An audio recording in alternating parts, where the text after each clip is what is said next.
రోమా సైనికులు తప్పు చేస్తారట, గుర్తుపెట్టుకోండి. చాలామంది యేసు ప్రభు వారు తిరిగి లేవలేదు.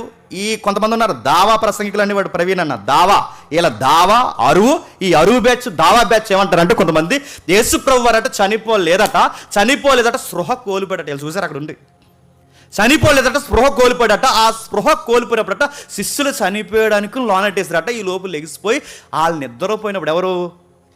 సైనికులు. శిష్యులు ఎందుకు నిద్రపోతారు? సైనికులు నిద్రపోయినప్పుడు ఆ సైనికులు అలా నిద్రపోతే ఇలా స్లోగా అలా బయటకు వస్తారట. ఎవరు అడుగుతున్నారు? ఇలాంటి నెగ్లెక్ట్గా జాబు చేసి ఆ షిఫ్ట్ డ్యూటీలో ఏ ఆఫీసర్ ఉంటాడో ఆ రోజు ఎవరైతే మెన్ పవర్ ఉద్యోగం చేస్తారో ఖైదీ తప్పించుకుంటే సస్పెండ్ చేయడం, తర్వాత శాలరీ కటింగ్లు ఉండడం మనకులాగా కథ మోగయ్యా. దేవాలయానికి తీసుకెళ్తారు, పైనుంచి కిందకు దోసేస్తారు. మీరు చూడండి వాళ్ళ యొక్క కమాండర్స్ తప్పు చేస్తే వాళ్ళకి పనిష్మెంట్లు ఎలా ఉంటాయో రోమన్ మిలిటరీ శిక్షా స్మృతి చదవండి. వాళ్ళ పొరపాటు నిజంగా నిద్రపోయినప్పుడే శిష్యులు ఎత్తుకెళ్ళిపోతే చంపి పడేస్తారు వాళ్ళని.